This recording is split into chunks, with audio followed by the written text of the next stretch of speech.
Fala galera, bem-vindos ao primeiro podcast do Roteirista Empreendedor. Eu sou Bill Labônia e quanto mais difícil é o conflito, mais gloriosa é a vitória.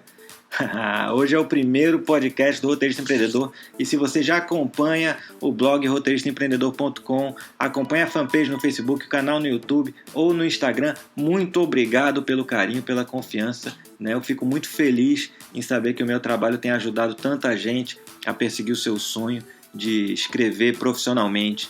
E se você não acompanha ainda, visite agora, vai lá agora no blog roteiristaempreendedor.com, curta a nossa fanpage no Facebook, assina nosso canal no YouTube, tudo Roteirista Empreendedor, em todas as redes sociais. Tá bom, galera? E lembrando também que esse mês, dias 24 e 25 de maio, vai rolar o workshop do Roteirista Empreendedor no Recife.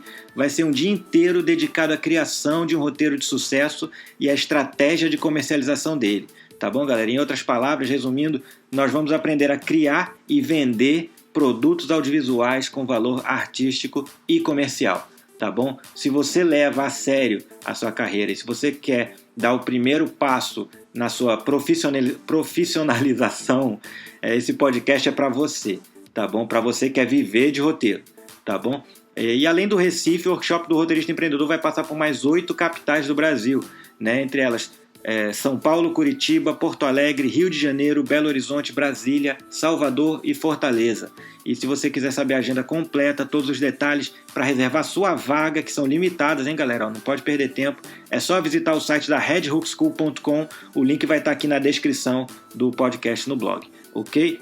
Então, vamos logo partir para o assunto, vamos para o que interessa e vamos falar de conflito. Esse é o primeiro podcast Roteirista Empreendedor e eu tenho que falar disso porque é um dos elementos centrais de qualquer história, certo?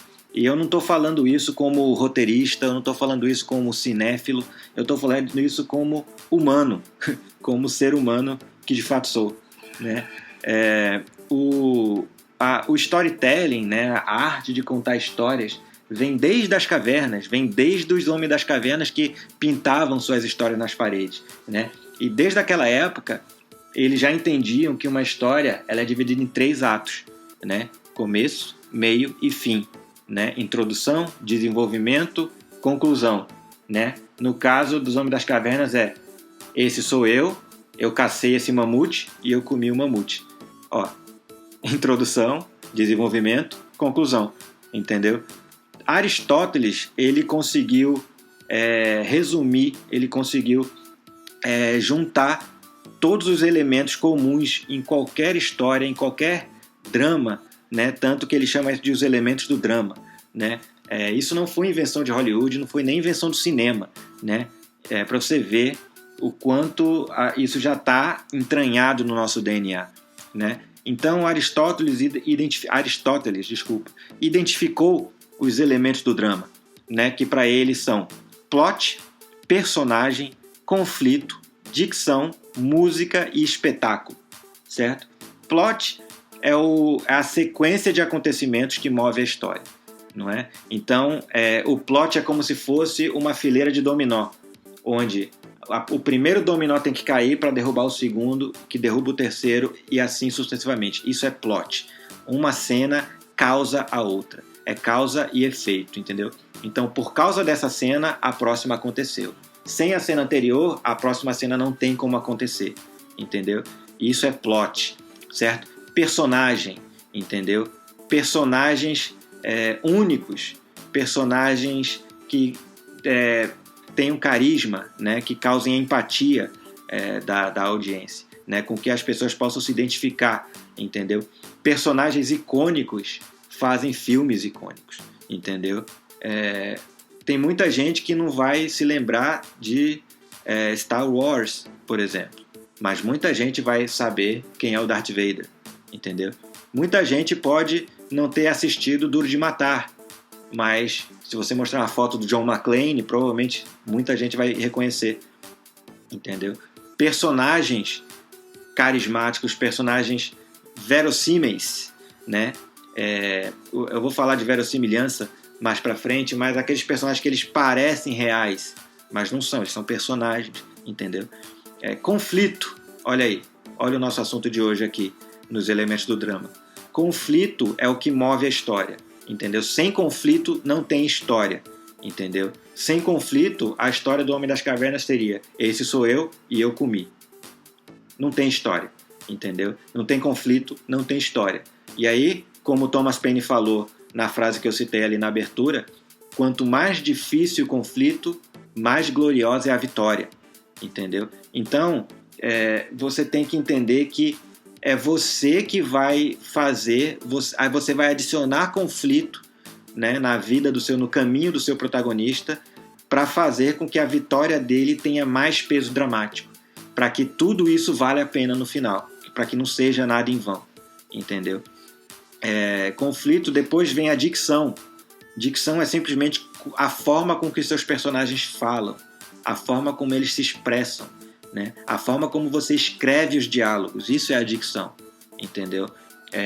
Os personagens, eles falam de acordo com a sua personalidade, entendeu? Cada frase, cada palavra que sai da boca de um personagem tem que servir um propósito, seja de revelar algo sobre esse personagem que ainda que era desconhecido, ou mover a história para frente, ou revelar alguma informação que seja crucial para o andamento da história, entendeu? Fora esses dois, se a fala não tem valor para a história e não aprofunda o personagem, ele não tem nem para que falar.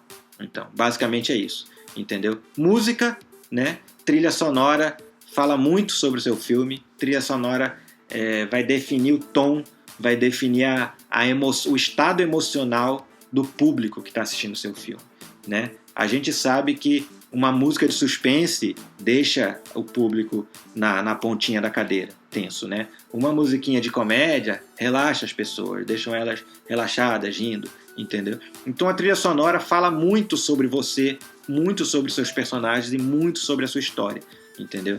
Então, escolha sabiamente a sua trilha sonora. E o último elemento do drama, segundo Aristóteles, é o espetáculo. E é para isso que as pessoas pagam ingresso para ir no cinema. É para ver o espetáculo, entendeu? E o espetáculo que eu me refiro, não me refiro a explosões, eu não me refiro a super-heróis voando, eu não me refiro a naves espaciais, não. Espetáculo é aquilo que faz o filme valer a pena, entendeu?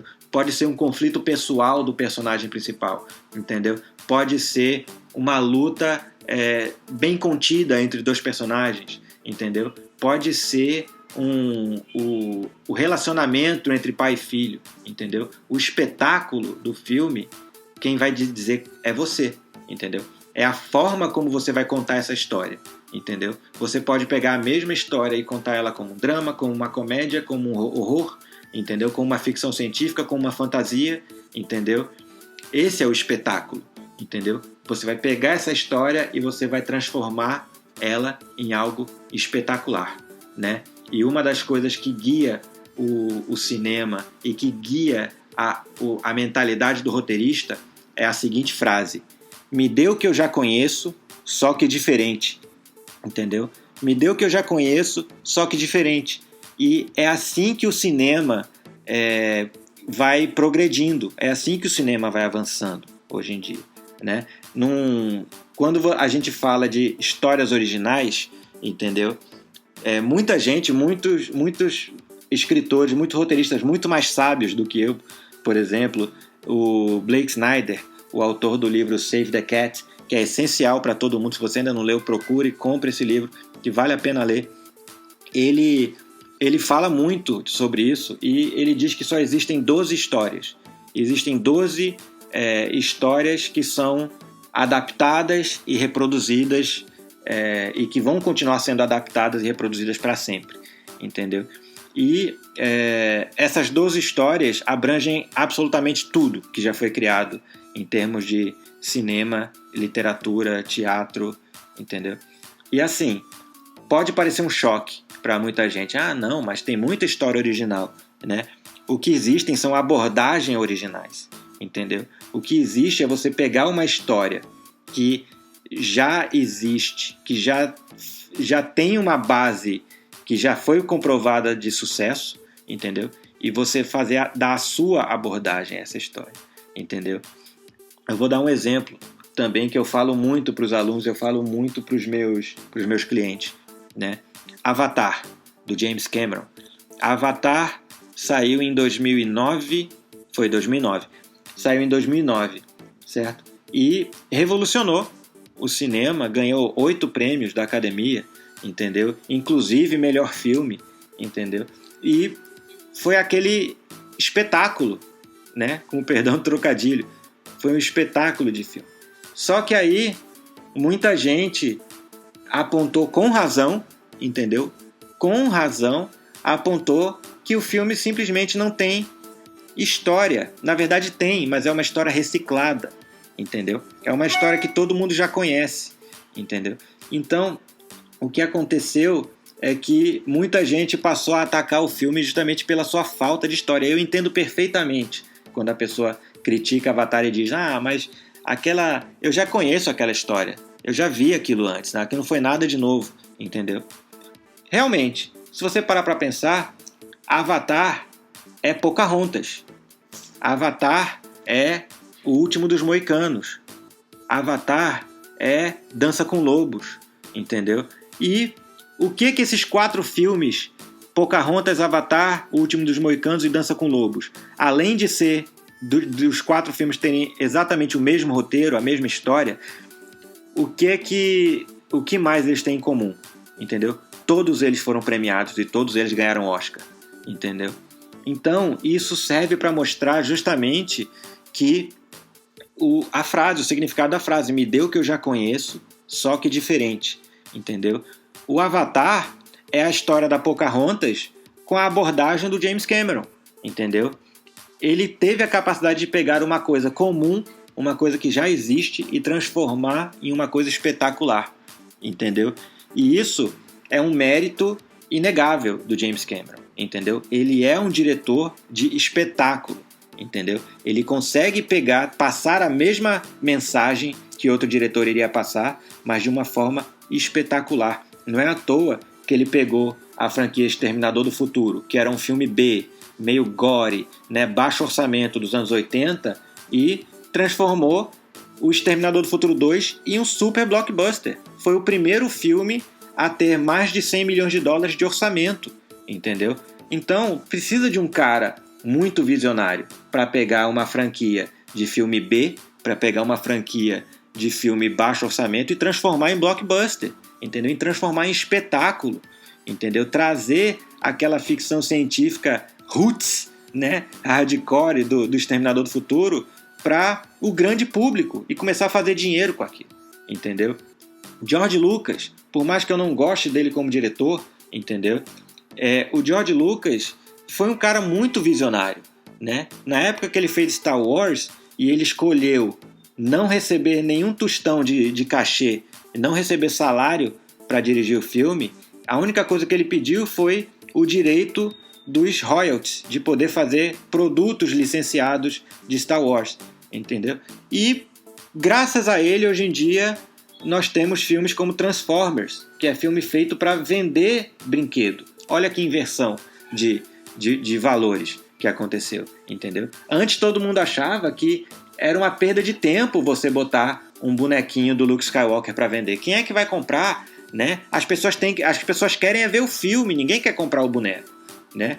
O George Lucas, ele provou o contrário, ele provou não. As pessoas, elas querem ver o filme e depois elas querem comprar os brinquedos, elas querem comprar as camisetas, elas querem comprar os lençóis, o papel higiênico, a calcinha, a cueca, tudo.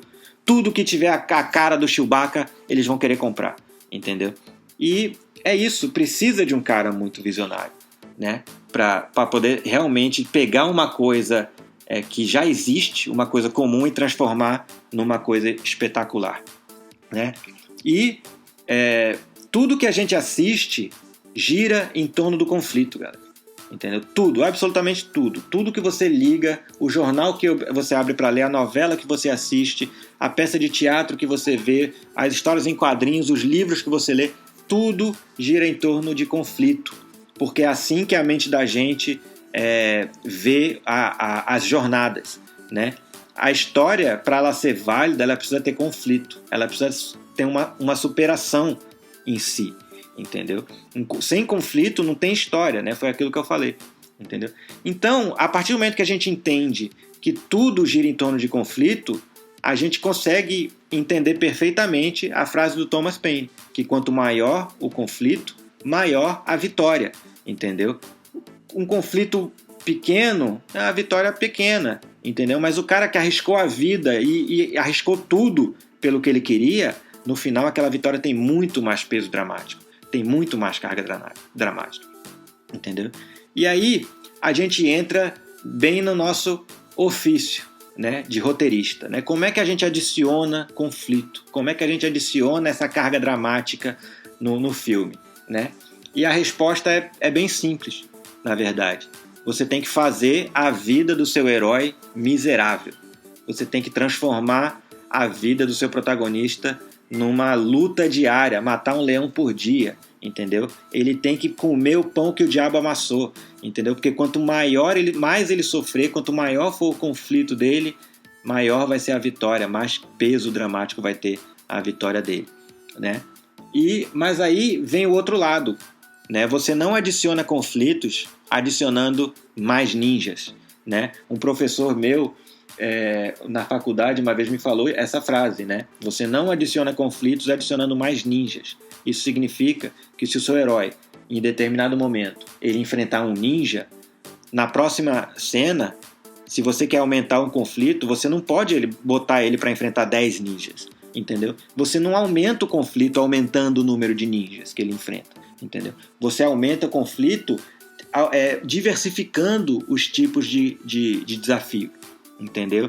Porque se ele derrotou um ninja, ele derrota 10, entendeu? Se ele derrotou 10, ele derrota 50, entendeu? Então não é a questão de adicionar mais ninjas, né? Tipo, o conflito é aquela coisa, uma vez que você descobre como superar aquele conflito, ele deixa de ser conflito, ele passa a ser só encheção de linguiça, você só está matando o tempo de tela, entendeu? Fazendo uma cena de luta durar mais do que ela deveria.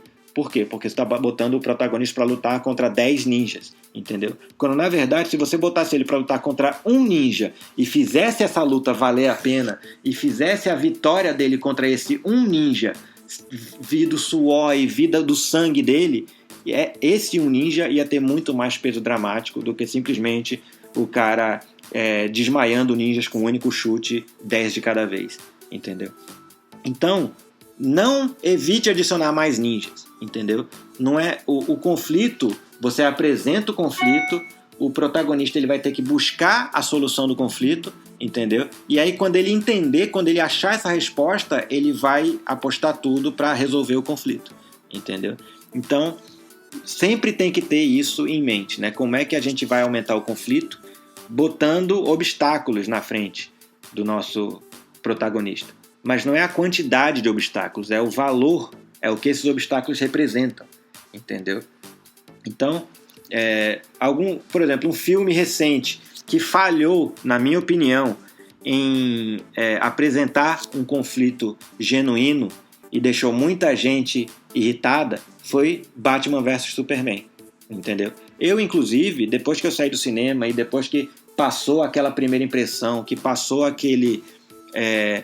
o espetáculo, né? Aquela sensação de espetáculo que a gente tem logo depois que a gente assiste um filme que a gente está esperando há muito tempo. Eu estou a minha vida toda esperando para ver Batman e Superman no mesmo filme, entendeu? A vida toda, eu cresci lendo quadrinhos desse cara, entendeu? Eu sempre fui muito nerd de quadrinhos, então eu esperava muito esse filme, e quando eu saí do cinema, meus olhos estavam brilhando, eu estava, nossa, que emoção, não acredito, Batman e Superman, papapá, eu pude ver um pouquinho do Cavaleiro das Trevas do Frank Miller, eu pude ver um pouquinho da morte do Superman, eu pude ver um pouquinho de tudo que eu cresci lendo, né? Só que aí depois que passou essa fase, eu comecei a pensar direito e eu comecei a ver, poxa, mas espera aí, esse conflito foi meio forçado, entendeu?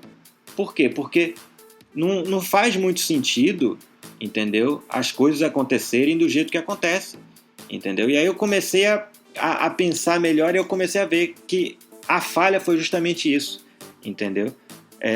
A preocupação de apresentar, de expandir um universo, isso foi maior do que a preocupação de contar uma boa história, entendeu?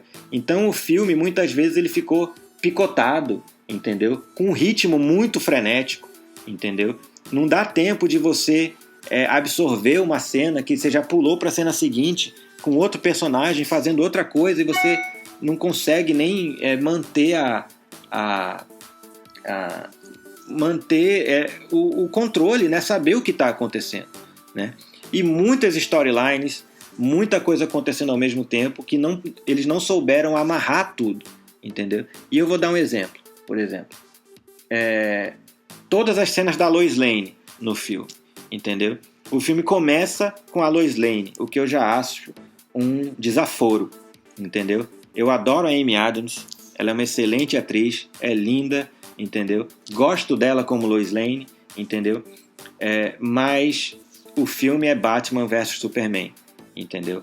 Então, você não precisa estar mostrando a Lois Lane o tempo todo pra gente saber que ela existe. A gente sabe que ela existe. A gente viu ela, entendeu? Então, com exceção da cena da banheira e a cena que o Superman tá na varanda conversando com a Lois Lane e que ele chama ela de Lo, que é muito legal isso, né? Tipo, vem muito dos quadrinhos isso, e que em uma frase você vê como você consegue mostrar todo o relacionamento desses dois personagens, como evoluiu do Homem de Aço até agora, com uma única frase, entendeu? Então você não precisa ficar martelando que ela é o amor da vida dele e que sem ela ele não vale nada, entendeu? Nós já sabemos disso, nós viemos para assistir Batman vs Superman, entendeu? Então, tirando o excesso de tempo de tela da Lois Lane, entendeu? E a preocupação extrema em tentar preparar o futuro da Liga da Justiça no cinema, entendeu? O próprio conflito principal do filme, que dá título ao filme, que é o conflito entre Batman e Superman, acabou ficando em segundo plano, acabou ficando apagado e acabou virando uma das maiores piadas do cinema de super-herói atual, entendeu? Da atualidade. Porque ninguém mais vai deixar essa história da Marta pra lá, entendeu? Nossa, eles erraram muito feio. E assim, a intenção foi boa, gente. O pior é isso. Se você parar pra pensar, pra raciocinar no filme, no momento, a intenção foi excelente. Mas não basta a boa intenção, galera. Não basta ter uma boa ideia, entendeu? Se você não pode executar, ou seja, se você não consegue executar, ou seja, porque tem um estúdio atrás de você que não deixa você executar o que você quer. Eu duvido disso, entendeu? Porque o Zack Snyder sempre teve muita luz verde dentro da Warner, ele sempre teve muita liberdade para fazer o que ele quer, né? Basta você assistir Homem de Aço para você perceber que aquilo é um filme do Zack Snyder, aquilo não é um filme da Warner Bros., é um filme do Zack Snyder, entendeu? Ele teve luz verde para fazer exatamente o que ele quis, entendeu? E aqui não foi diferente, entendeu? Então, o que me leva a crer foi isso. O Zack Snyder estava mais preocupado em preparar o terreno da Liga da Justiça, que ele já vai dirigir também, entendeu? Então, do que mostrar a diferença, o conflito de ideais entre o Batman e o Superman, que nos quadrinhos é o que mais vende revista, o que mais vende gibi, é justamente o Batman e o Superman sendo mostrados como os dois lados da mesma moeda, né? A justiça e a vingança, entendeu? Então, apesar dos dois terem um código de ética muito parecido, que é não matar, a semelhança dos dois acaba aí, entendeu? O Batman, ele vai fazer tudo menos matar, mas ele vai fazer tudo o que for preciso para acabar com o crime, para impedir que aconteça com outras pessoas o que aconteceu com ele, o que aconteceu com os pais dele. Já o Superman, ele está mais preocupado em ser um ícone, entendeu? Lógico que ele salva a humanidade, mas ele está mais preocupado em ser um ícone, em ser um exemplo a ser seguido, em ser uma pessoa boa, entendeu? Em ser politicamente correto, entendeu? A imagem que ele passa para as pessoas, entendeu? Enquanto o Batman, ele não tá nem aí pro que os outros pensam dele, entendeu? O Batman não tá nem aí se metade de Gotham City odeia ele, se a polícia de Gotham City tá atrás dele, considera ele um vigilante, entendeu? Ele não tá nem aí, mas o Superman tá, entendeu? É só por isso que o Superman, ele se dá o trabalho de ir lá, conversar com o governo, se explicar, dar explicações ao exército, dizer que ele não é inimigo e dizer que ele veio para ajudar, entendeu? O Batman, ele não precisa de nada disso, entendeu? Ele faz o que ele acha certo, entendeu? Mesmo que ninguém esteja fazendo, entendeu? Na cabeça dele, ele julga que é certo, ele vai fazer, mesmo que as autoridades, mesmo que o governo esteja contra, entendeu? Então, isso é uma coisa que sempre vendeu muito o gibi. E aí, no filme, eles não souberam, o Zack Snyder não soube mostrar isso, não soube mostrar essas duas faces, né? O Superman causou a destruição de Metrópolis e derrubou o prédio do Bruce Wayne, certo? E beleza. Só que aí, o Batman, o Bruce Wayne, que é o maior detetive do mundo, uma das mentes mais brilhantes do mundo, ele não soube ver, naquele momento, que se não fosse o Superman, aquela máquina do Zod ia matar o planeta inteiro, entendeu? E aí, porra, Batman, 20 anos de curso, porra, entendeu? Precisa de um Capitão Nascimento pra dar um tapa na cara dele, falar que ele não é mais moleque. Tira essa roupa preta, Batman. Você não é caveira, bro. Entendeu? Por quê? Porra, o cara com 20 anos de Gotham City, o cara com 20 anos de vigilância, de sendo o Batman, entendeu? Ele vê uma nave espacial, né, tipo, demolindo Metrópolis, entendeu? E pelo que eles introduziram agora no Batman vs Superman, Gotham City tá ali do outro lado da Bahia, tá pertinho, o que pra mim também não faz muito sentido, mas tá ali pertinho. Ou seja, quanto tempo ele acha que aquela máquina ia chegar, a destruição ia chegar em Gotham, entendeu? Ele acha que não ia chegar nunca, ia parar em Metrópolis, entendeu? Tinha uma de cada lado da Terra, cara, entendeu? Então, se cria um conflito baseado num pressuposto que não faz sentido, entendeu? Tanto que esse filme, os outros filmes do Batman, né, eles acabam deixando a parte do detetive, a parte do intelecto do Batman em segundo plano, entendeu? E para mostrar o Batman mais como um mestre de combate, o mestre das artes marciais e o cara sem medo, entendeu? O justiceiro sem medo. Mas o Batman, ele é o Batman por quê? Porque ele é muito inteligente. Ele tá preparado para qualquer coisa que o inimigo jogue para cima dele, entendeu? Ele fez o dever de casa. Ele não é um cara que eu saio para te enfrentar só para te bater, como o Dark Knight Rises, né? A primeira luta do Batman e do Bane no esgoto, aquele cara ali não é o Batman, entendeu? Aquilo é um cachorro com raiva, entendeu? Então, tipo, o Batman, ele não sai para enfrentar o Bane, entendeu? No mano a mano, simplesmente dando soco na cara, entendeu? Por quê? Porque não é aí que tá a força do Batman. O Batman, ele não sai para lutar contra o Superman no mano a mano, entendeu? O Batman, ele é estrategista, entendeu?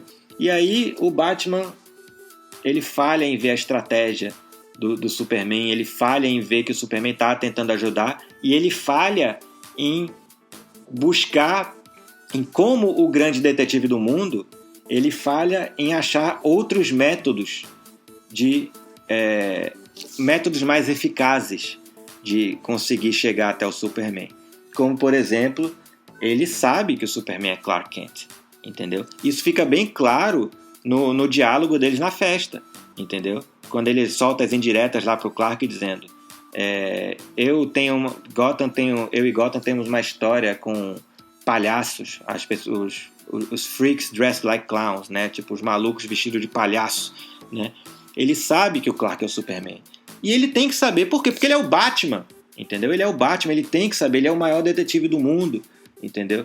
Então, faria muito mais sentido o Batman abordar o Clark Kent, entendeu?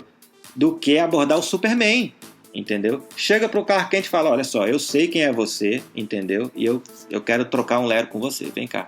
Vamos, eu quero saber qual é a sua, entendeu? E aí isso não fez. E aí a gente reduz normalmente o Batman ao ser raivoso do desejo de vingança, entendeu? Que realmente, se você ler o Batman ano 1, né, você vai ver que a vingança era o que criou o Batman.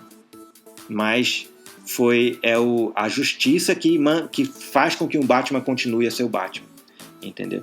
Então, ele aprende com os próprios métodos. Ele aprende que a dor não vai embora, entendeu? Quando ele prende os assassinos do pai, quando o assassino dos pais dele morre. A dor não vai embora, entendeu? Então não é uma questão de vingança, é uma questão de justiça, entendeu? Por mais que a dor não vá embora, ele está agindo para evitar que a dor seja causada, entendeu? Então, o Batman, no Batman vs Superman, ele voltou a ser um Batman raivoso, né? Enfim, o conflito todo do Lex Luthor não faz o menor sentido, entendeu? Quem em sã consciência vai ameaçar a mãe do Superman? Pelo amor de Deus, gente. Quem em sã consciência vai chegar, olha aqui, ó, eu peguei sua mãe, hahaha, você tem 1 hora. Cara, ele é o Superman, velho. Em 1 hora ele vasculha a cidade inteira, entendeu? Então você fala, se você não matar o Batman, eu mato sua mãe, entendeu? Pô, você jura que você vai conseguir matar a minha mãe antes de eu achar ela? Entendeu? Então, tipo... Mas enfim, eu não quero fazer a resenha completa do Batman vs Superman, né? Se você quer a resenha completa, deixa um comentário aí que eu boto no próximo podcast, né? Mas para fazer o contraponto, né, do Batman vs Superman, o Capitão América Guerra Civil, né, que saiu agora, entendeu? O Capitão América Guerra Civil é um filme muito parecido, muito similar com Batman vs Superman, entendeu? Você tem a diferença de ideais e a diferença de ponto de vista entre 2 super-heróis, entendeu? Entrando em conflito direto uns com os outros, entendeu? E você tem um mestre do crime, você tem uma mente por trás movendo as peças, fazendo tudo acontecer. Ou seja, você tem um interesse macabro em fazer com que aqueles heróis se destruam, se matem, né?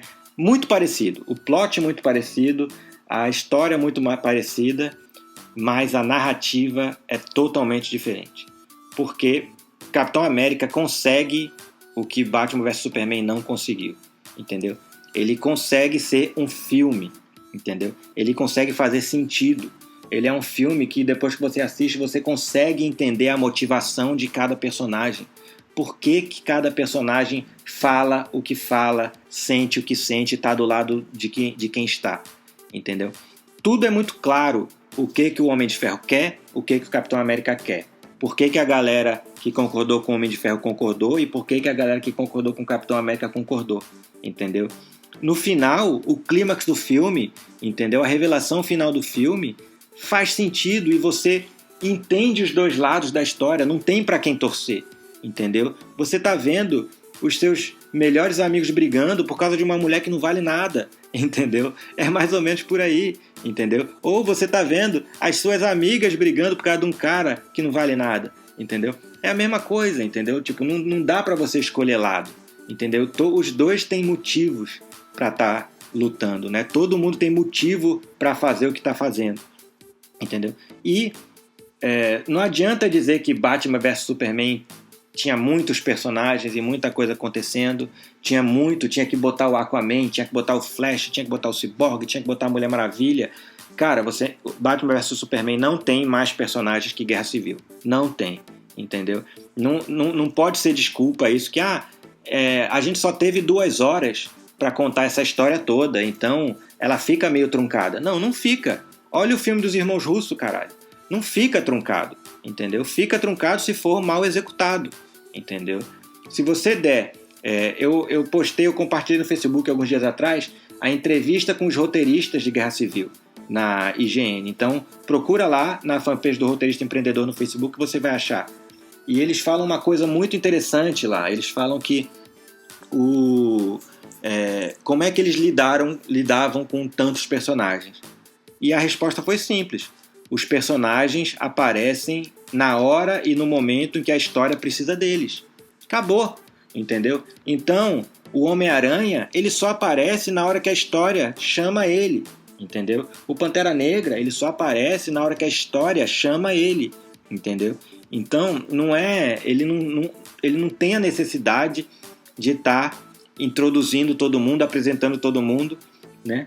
ele vai direto para o que interessa, entendeu? Porque mesmo sem você ter visto os filmes anteriores, você é capaz de apreciar Capitão América Guerra Civil, entendeu? Mesmo que seja só pelo espetáculo, entendeu? Mesmo que seja só para você ver os seus bonequinhos favoritos brincando, né? É aquela brincadeira de criança elevada à escala do cinema, entendeu? Então, é como você lida com o conflito, entendeu? Como é que os roteiristas de Capitão América Guerra Civil souberam lidar com o conflito, souberam adicionar o conflito certo, souberam dar a carga dramática, o peso dramático para cada personagem e souberam fazer com que esse conflito seja claro para a audiência, que a gente entenda a motivação de cada um. E não a bagunça que foi no Batman vs Superman, onde você parece até uma piada, entendeu? Quando você fala por que o Batman e o Superman começaram a lutar e por que eles pararam de lutar, entendeu? Parece piada. E tanto que o Capitão América Guerra Civil faz piada com isso, entendeu? Se você não pescou, assista de novo Guerra Civil, na hora em que o Capitão América e o Falcão vão lá, prendem o Soldado Invernal. Presta atenção nessa cena, uma fala do Falcão nessa cena, e que eu dei risada no cinema na hora, entendeu? Quando ele soltou essa fala, a piadinha, fazendo uma alfinetada direta a Batman vs Superman, eu dei risada, né? E pra quem não lembra, né? Poxa, mas os filmes saíram com um mês de diferença, como é que eles iam botar uma piada? O Batman vs Superman era pra ter estreado no ano passado, gente, entendeu? Esse filme tá na lata, pronto, há 1 ano, esperando a data de lançamento chegar, entendeu? Então, tanto que o Capitão América Guerra Civil só foi feito por causa, como uma reação a Batman vs Superman, entendeu? Foi depois que a Warner anunciou Batman vs Superman que a Marvel decidiu fazer Guerra Civil, entendeu? Então, o Batman vs Superman ficou pronto muito antes, entendeu? Então, deu tempo, deu mais de 1 ano pra galera ver o filme e sacar a piadinha e botar a sua própria alfinetada no seu filme, entendeu? O que foi uma sacada de mestre, se você me perguntar, né? Então, é isso, galera. Conflito, né? Como você adiciona conflito, como você não adiciona conflito, né? Como você não adiciona simplesmente mais ninjas, não é adicionar conflito, entendeu? Conflito ele tem que valer a pena, ele tem que ser suado, ele tem que ser um obstáculo que o seu personagem tenha que sacrificar tudo, né? A jornada do herói já diz que a jornada do herói ela culmina em sacrifício ou ressurreição, entendeu? Ou o herói se sacrifica, não? Ou o herói se sacrifica para salvar o mundo, ou ele acaba renascendo de alguma forma, entendeu? Então, fica aí essa mensagem para vocês, entendeu? Muita atenção na hora de escrever, gere conflito, dê motivação para os personagens, adicione conflito sempre que você puder, mas não adicione simplesmente mais ninjas, entendeu? Bote conflitos relevantes, tá bom, galera? E só para terminar aqui, eu quero falar para vocês um pouquinho sobre o Scriptapalooza. O Scriptapalooza é um festival de roteiros que é internacional, que acontece todo ano, tá? E esse ano tá dando, galera, mais de $50 mil em prêmios em dinheiro e produtos, entendeu? O primeiro colocado vai receber $10 mil e os outros 7 vencedores dos 7 gêneros vão receber $500 cada um, tá bom, galera? O evento vai acontecer no dia 15 de agosto desse ano, tá? E serve para roteiros de longa e curta. Curta abaixo de 40 páginas e longa acima de 70 páginas, tá bom, galera? Então, entra aí, eu vou botar o link do Scriptapalooza também aqui na descrição para você entrar, para você dar uma olhada, entendeu? E se não der tempo de participar esse ano, salva nos seus favoritos, porque todo ano tem muito festival e toda semana eu vou estar aqui falando de um festival novo para vocês, tá? Lembrando que o Scriptapalooza é um festival internacional e os roteiros devem ser inscritos em inglês, tá bom, galera? Então, por hoje é só. aqui no podcast do Roteirista Empreendedor. Muito obrigado por escutar eu tagarelando aqui durante meia hora, entendeu? Eu gosto muito de falar de cinema, eu gosto muito de discutir cinema e isso para mim é um alívio poder estar aqui falando sobre o que eu gosto e compartilhando, conversando com vocês sobre cinema.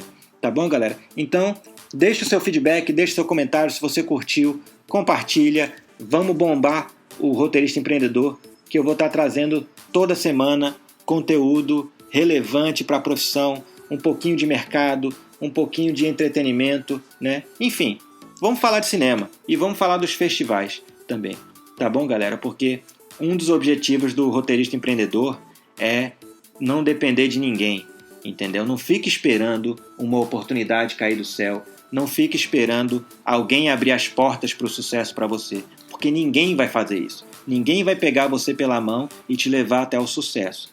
O seu sucesso ou o seu fracasso depende única e exclusivamente de você, tá bom? E se ninguém te abre a porta, então significa que você tem que construir a sua própria porta, entendeu?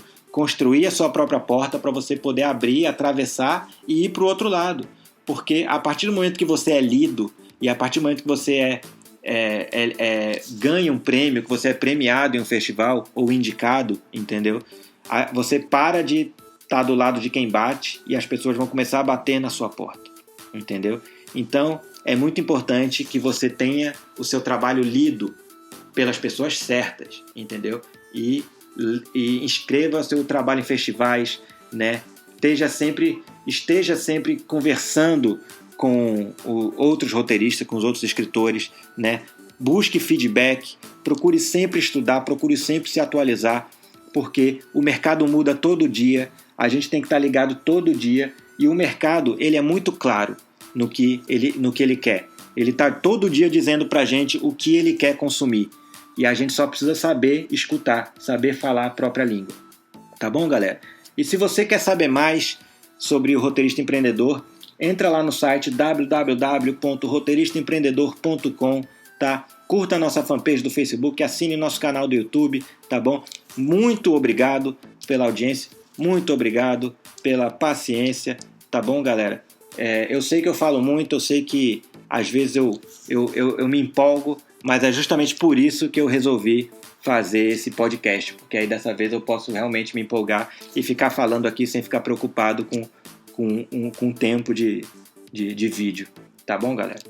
Então é isso, compre o seu livro agora, Roteirista Empreendedor, à venda na Amazon, no Clube de Autores e no blog, no formato digital e na cópia impressa, certo? E vá fazer o workshop, venha, traga o seu roteiro, traga a sua ideia, porque no workshop do Roteirista Empreendedor, nós vamos transformar a sua ideia em produto.